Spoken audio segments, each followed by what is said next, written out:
Je ne sais pas si vous avez vu la news, il y aura donc la monnaie numérique européenne.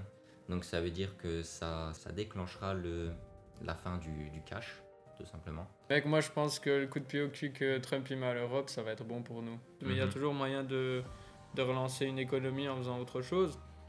Mais il y a aussi un changement de mentalité à avoir en Europe. Est-ce que tu penses du coup que Trump, pour toi, c'est un président ou c'est un businessman? Salut à tous et bienvenue dans ce nouveau podcast. Comme vous l'avez compris dans l'introduction, aujourd'hui nous allons parler de l'actualité Trump, de ce qui se passe dans le monde au niveau des États-Unis et les répercussions que cela peut avoir donc en Europe et sur l'économie globale du monde. Make Europe great again. Et voilà, vous l'aurez compris, donc on va parler un peu de tout ça, l'actu, parce qu'il y en a beaucoup de l'actu sur Trump, il y a beaucoup de choses à dire sur lui, donc c'est ce qu'on va discuter aujourd'hui. Mec, moi je pense que le coup de pied au cul que Trump y met à l'Europe, ça va être bon pour nous. Parce que Ah ça va ouais? faire en sorte que l'Europe elle se réveille, on va relancer l'entrepreneuriat, on va relancer les industries européennes. Moi je pense que c'est que du bon, mec. Tu penses que ça va être que du bon? Ouais. Mais du coup, faudrait changer certaines règles alors. Ouais, mais ça on peut le faire petit à petit. Ok.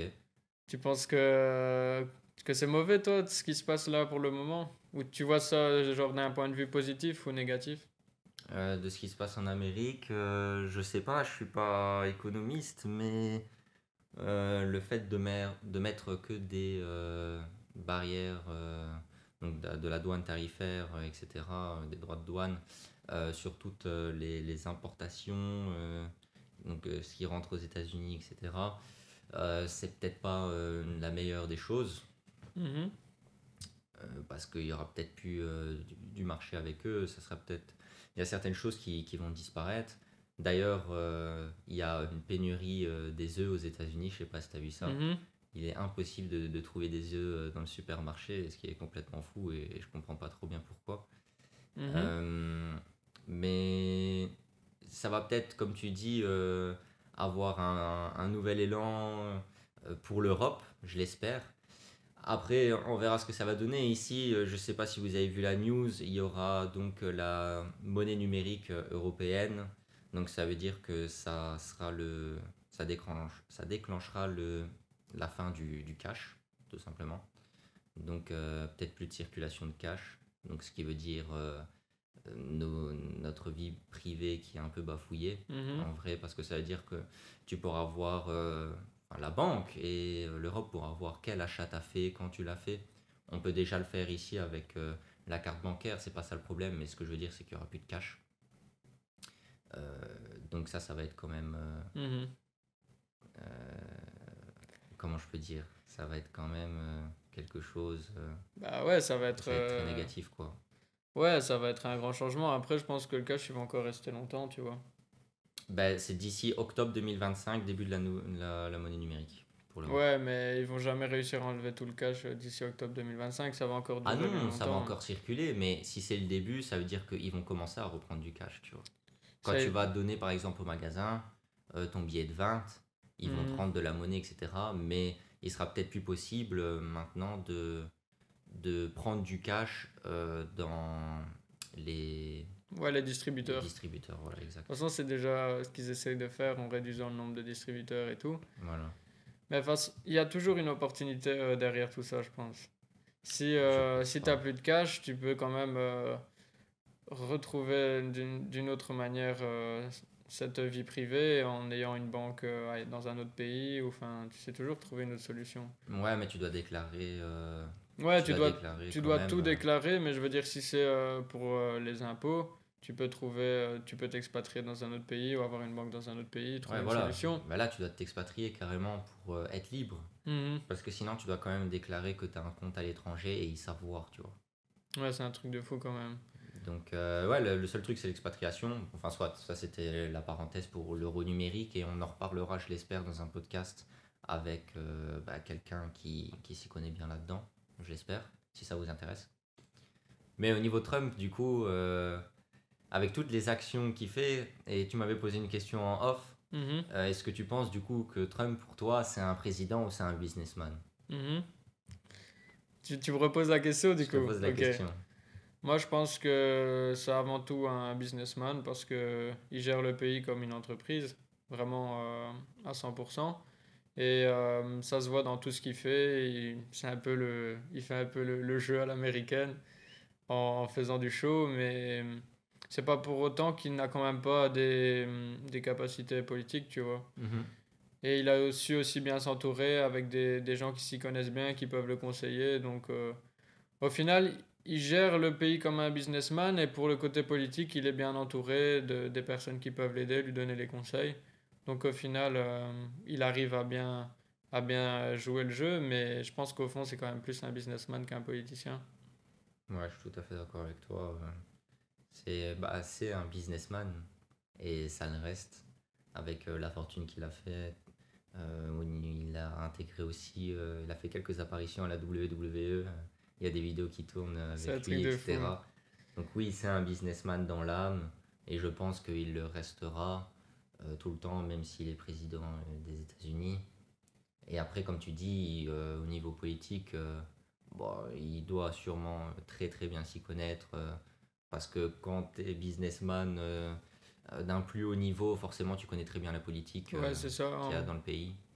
En vrai, on dirait pas forcément, mais tous les milieux, quand tu atteins l'élite, ils, ils convergent, tu vois. Mhm. Genre, quand tu atteins l'élite, par exemple, financier, c'est quand tu es tout en haut d'une grosse banque ou quoi, tu côtoies vraiment plein de gens du milieu politique. Quand tu es un politicien connu, tu côtoies des entrepreneurs, enfin les plus gros entrepreneurs de ton pays et tout. Donc au final, je pense que tous les niveaux, à chaque fois que tu atteins l'élite, tu es obligé de côtoyer tous les autres milieux qui vont avec. Ouais. Par exemple, le milieu financier, le milieu politique, le milieu de la sécurité. Tu es obligé à chaque fois de t'y connaître un petit peu dans tout quand tu atteins un certain niveau. Ouais, ouais, c'est sûr. Et du coup, ici, Trump qui fait une petite apparition pour essayer de sauver l'action Tesla qui a diminué fortement. Je pense que le prix de l'action est divisé par deux, si je dis pas de bêtises. Donc, c'est quand même une très grosse chute. Mais mec, il néglige trop l'Europe. Il comprend pas que si l'Europe se rebelle vraiment, on a vraiment un potentiel de malade, tu vois. Mais il faut le mettre en place. Mais si l'Europe met en place son potentiel, ça peut être incroyable. On a des bonnes industries, on a des bonnes écoles, il y a moyen de faire plein de trucs. Et comment tu ferais, toi, pour faire en sorte qu'ils soient en courant de tout ça? Comment ça, de montrer la pression, Ouais. enfin, bah, en soi, c'est les dirigeants qui doivent aller lui dire, comme bah, Macron il a fait en allant aux États-Unis.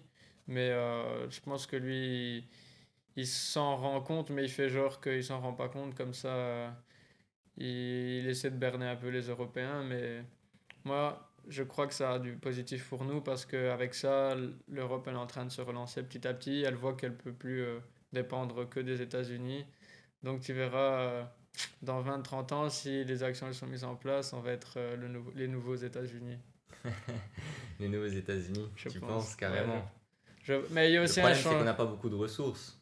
Ouais, mais c'est pas grave, ça. Il y a toujours moyen, mais c'est trop compliqué à expliquer ici en quelques minutes, mais il y a Mhm. toujours moyen de relancer une économie en faisant autre chose.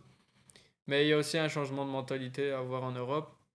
Je pense que tous les Américains, ce sont à l'époque, tous les Européens un peu fous, qui avaient de l'ambition et tout, qui ont fui pour aller aux États-Unis. Et du coup, les États-Unis, on va dire, des Européens, mais avec une mentalité ambitieuse, qui a peur de rien et tout, Le qui a rêve pas peur américain.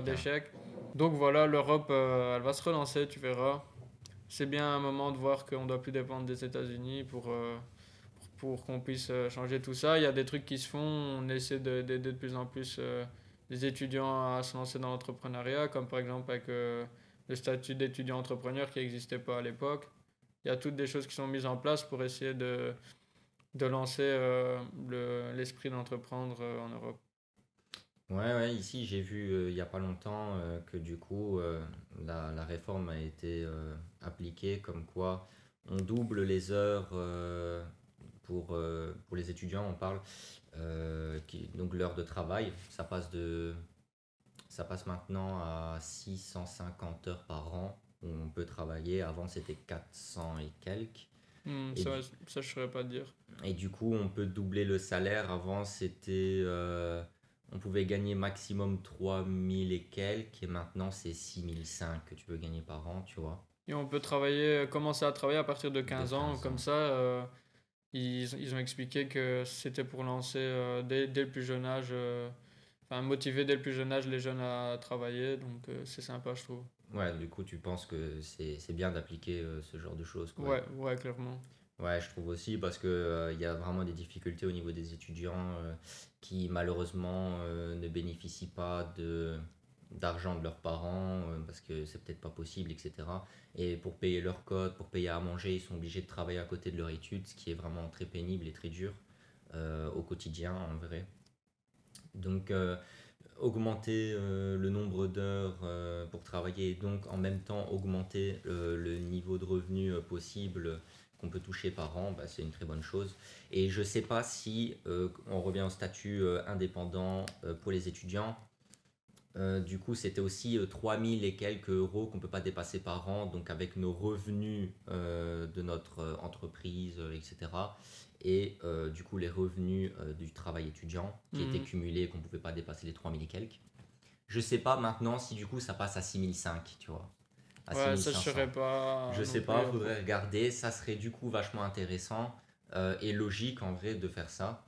Donc, ce qui permet de toujours bénéficier du statut étudiant parce qu'il y a énormément de personnes qui sont donc des adultes qui travaillent et qui s'inscrivent à des universités ou des trucs ainsi pour bénéficier du statut Mhm. étudiant indépendant. Pour les taxes. Voilà, exact, pour les taxes. Et il y en a énormément qui font ça, parce que c'est des petits indépendants ou des trucs ainsi. Euh, donc forcément, c'est un manque à gagner pour l'État, et c'était plusieurs milliards de manque à gagner, donc c'est quand même énorme. Mhm. Donc voilà, bon, ça c'est une régulation à eux de voir comment ils font, etc. Mais du coup, ça c'est pas mal ce qui s'est passé ici. Après, on verra du coup Ouais, c'est les ça. nouveaux décrets ou ce qui va se passer en Belgique, quoi, tout simplement. C'est bon, tu crois qu'on peut clore ce petit débat Ouais, on va clore ce d'actualité? petit débat. On verra ce que Trump nous fera dans le futur. Donc, à faire la pub là pour Tesla pour essayer de remonter les actions, toutes des choses ainsi. Elon Musk a une place très importante euh, au niveau du régime américain. Donc, voilà quoi, on verra ce que ça va donner dans le futur. Thomas, merci. Avec plaisir, mec. Les gars, n'hésitez pas à vous abonner. Plus de 97,5% des gens qui nous regardent ne sont pas abonnés. Faites-le, ça mange pas de pain et ça nous fait extrêmement plaisir pour notre croissance à nous. Merci de nous avoir écoutés et Make Europe great again. on se retrouve chaque semaine pour un nouvel épisode et cette fois-ci, ça sera avec un invité. Petit spoiler, c'est un agent immobilier. Allez les gars, Ciao les gars. ciao ciao.